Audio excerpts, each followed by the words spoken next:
Hi, my name is Vicki Sims. I've been involved with surgeons doing SI surgery for over 30 years. I am going to give you some instructions today that will be helpful through this surgical intervention. So I wanted to start first with the night before. What we'd like for you to do is to have nothing to drink or eat after midnight. If you do need to take medication the next morning, you need to talk with the doctor to make sure that that's going to be all right. And so do please check with him before you do that. You will arrive at the hospital usually early, and the nurse will have you put on a hospital gown. They'll start an IV, ask lots of questions, and then you'll just wait for me. I'll come into the holding area to find you, and then I will check your SI joint and I will align it. I will do a manipulation if necessary to make sure that your pelvis is in perfect alignment. After we're satisfied that it's in perfect alignment, then I go back into the operating room, and I'll be waiting for you there when you come around. I make chest rolls, and these chest rolls will be from your shoulders down past your pelvis bones, and I want to make sure that you're in spine neutral on the operating room table. When you arrive into the operating room, you'll be awake and I'll nod to you. I'll usually come over and speak, but I won't linger at your bedside and carry on conversation, as I don't want to be distracting to the anesthesiologist who's trying to speak with you. After you're put to sleep, then I assist to put you on the operating room table. You will come into the operating room on a stretcher, so you'll be face up, but you need to be face down for the surgery. So I hold onto your legs, and several other men help to roll you gently onto the operating room table, onto the chest rolls. I then quickly position you on the table so that you're in spine neutral and drape you, and then I check the SI joint to make sure that it's still in alignment. I check the top of the ilium. So I'll check top of the ilium, I'll check PSIS, I'll check sacrum, I'll check ischial tuberosities to make sure that everything is level and symmetrical before they start the surgical intervention. When I'm satisfied that everything's in perfect alignment, then Dr. Wise will start the surgical procedure. When he starts the surgical procedure, of course, I step away and sometimes stay in the operating room, and sometimes I leave, depending on whether I have another patient to see or not.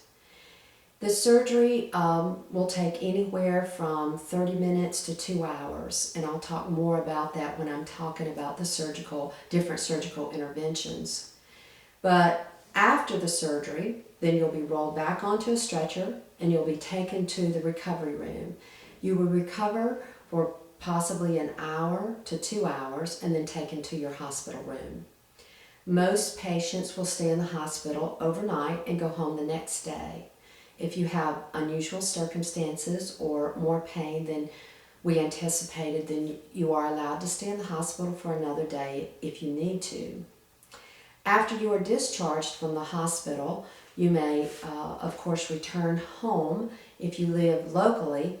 If you live out of state, then we encourage you to go back to the hotel, stay in the hotel for 2 nights, and then return home after 24 to 48 hours.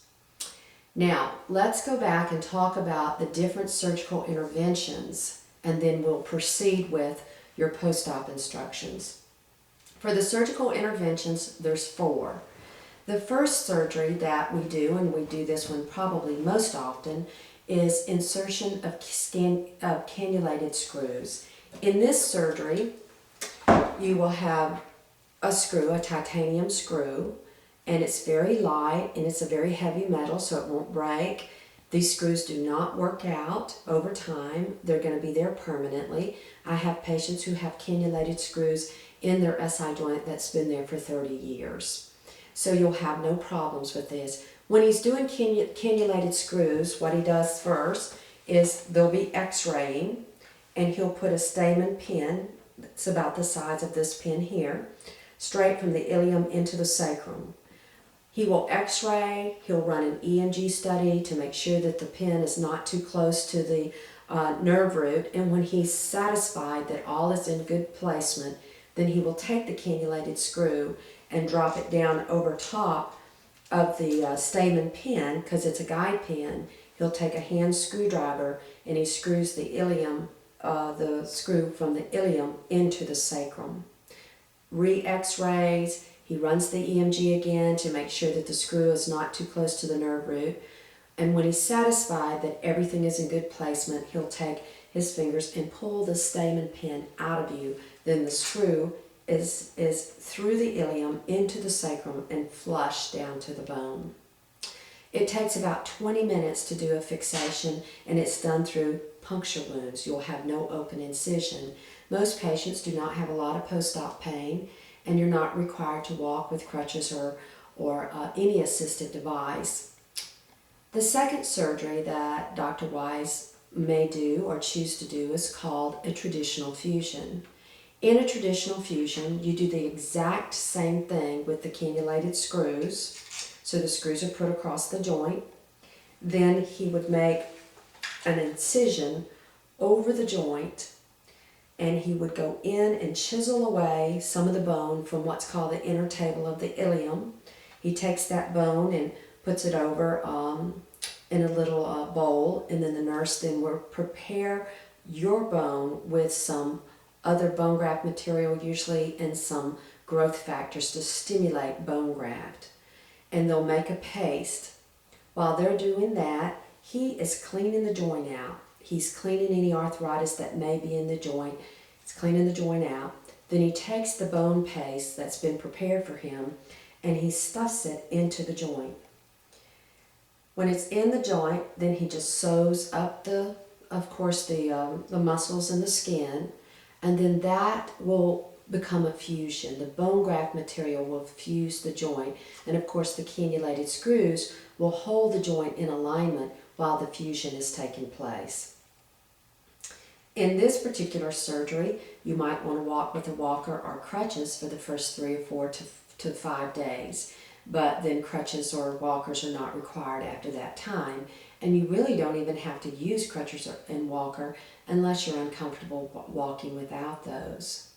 The third surgery that Dr. Wise may choose to do is an SI bone iFuse procedure. This is also an SI fusion, and these implants are used. There would be 3 implants, and these implants would be implanted from the ilium into the sacrum through a little skin incision.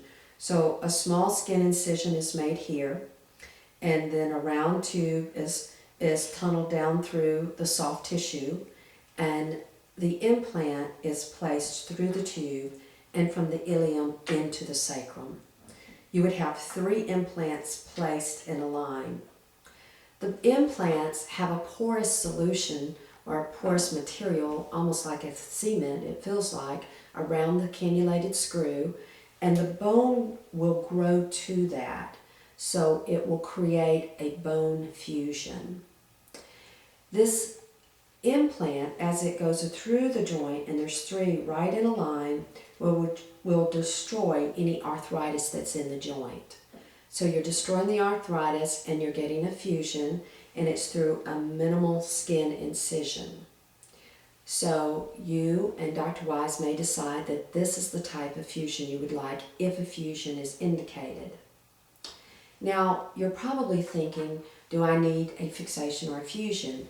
Well, that is determined by your imaging studies, your clinical evaluation, and symptoms. Typically, if you have arthritis in the joint, which is termed interarticular damage, you will need a fusion. If you do not have any arthritis in the joint and your problem is just extra-articular damage, meaning the ligaments aren't holding the joint in alignment anymore, then cannulated screw fixation is the best option for you. So of course, before this determination can be made, imaging studies will have to be studied and a clinical evaluation by me and Dr. Wise, and then we'll decide together what we feel like we would recommend is the best option for you. The fourth surgery that Dr. Wise can do is called the piriformis release. You know that piriformis syndrome is a very common associated condition with SI joint dysfunction. The piriformis sometimes becomes tight It'll become shortened and tight, fat and fibrotic, and sometimes will put pressure on the sciatic nerve as it runs underneath, which can give you all kinds of symptoms of buttock pain, numbness, tingling, a varied amount of leg pain. So if it's determined that you have a piriformis syndrome, clinically and or electrically, we usually send you for an EMG test that will help us determine that, then you may need a piriformis release. If you get a piriformis release, Dr. Wise will make a small skin incision at the head of the femur. He will tunnel down, feel the piriformis, move your leg, make sure that he's on the piriformis tendon, then he will make a small cut and the piriformis will be released and it will retract off of the sciatic nerve. Then of course you'll be sewn up. But the pressure will be off of the sciatic nerve and usually the buttock symptoms and leg symptoms will then go away. Now let's talk about your post-op instructions. If you have had a fixation and or a fixation fusion, you will not need to walk on crutches or a walker. If you have had a piriformis release and or a SI bone eye fuse procedure, usually you will walk with a walker. Always, if you've had the SI bone eye fuse, you will walk with a walker or crutches for 3 weeks, partial weight bearing. Most people who have had a piriformis release will also elect to walk with a walker or crutches for 2 to 3 weeks, just because it's a little more comfortable. But if you've had eye fuse, you're required to use a walker and crutches. So, after you leave the hospital and you go home, we're going to talk about what you should and shouldn't do. The only other piece of equipment that may be helpful to you at home would be an elevated toilet seat. Just makes it more comfortable to sit down and rise since a toilet seat is sort of low. I want you to rest. If you've had a fixation, these precautions that I'm going to give you now are for 2 weeks. If you've had an SI bone eye fuse, a traditional fusion, or a piriformis release, you will need to observe these restrictions that I'm going to give you now for about 3 weeks. So I'm basically going to sort of read down the list and give you these instructions. We want you just to rest at home for 2 to 3 weeks before you return for your post-op physical therapy program. But during this 2 to 3 week period of time, then I want you to be cautious with the activities that you do at home so that you don't cause yourself increased pain. The first one is that I don't want you to drive or ride in a car for more than an hour. The exception to that is to get home from the hospital, of course.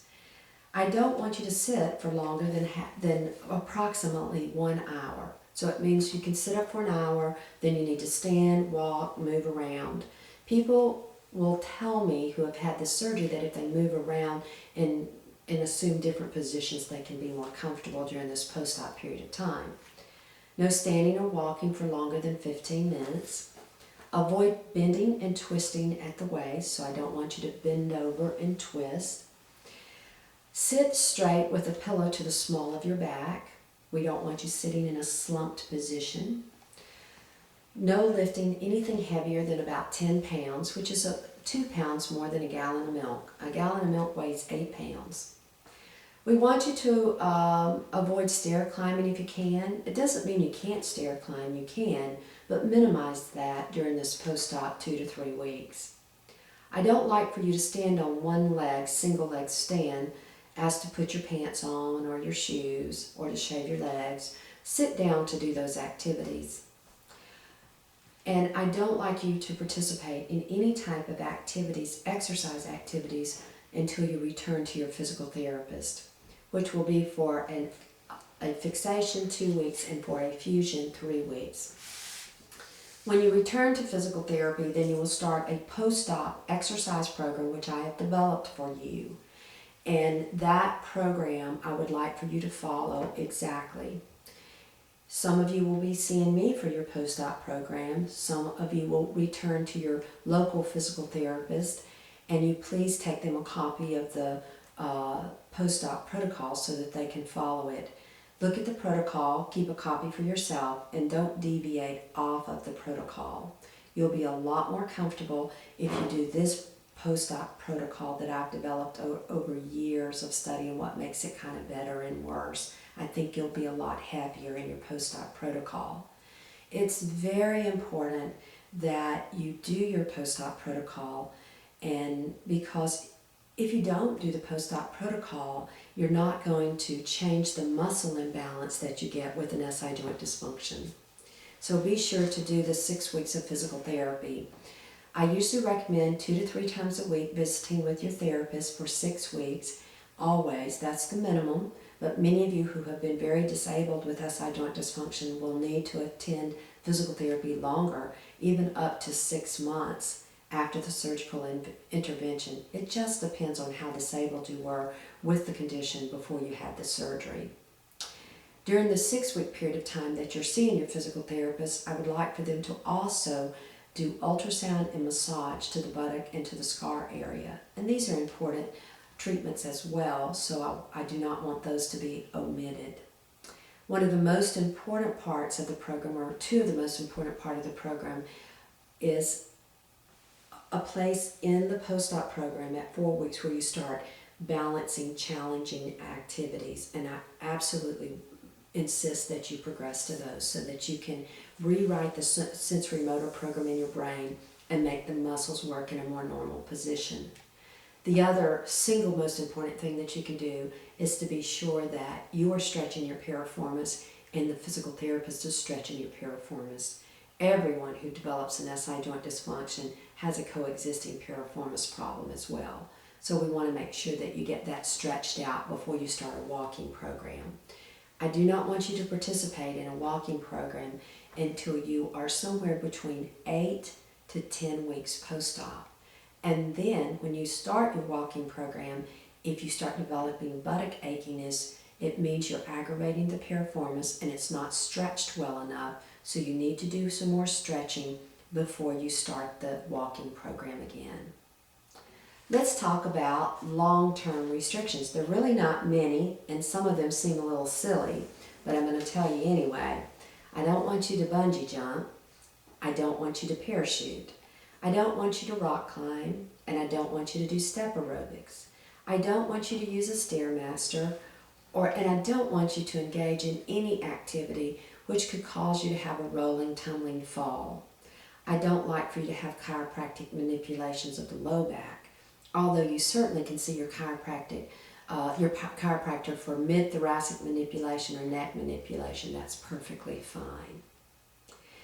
This is about the extent of the post-op instructions, and I really appreciate your attention today. I'm here to help and to answer questions and to help you through this surgical process, and I wish you much success in this endeavor.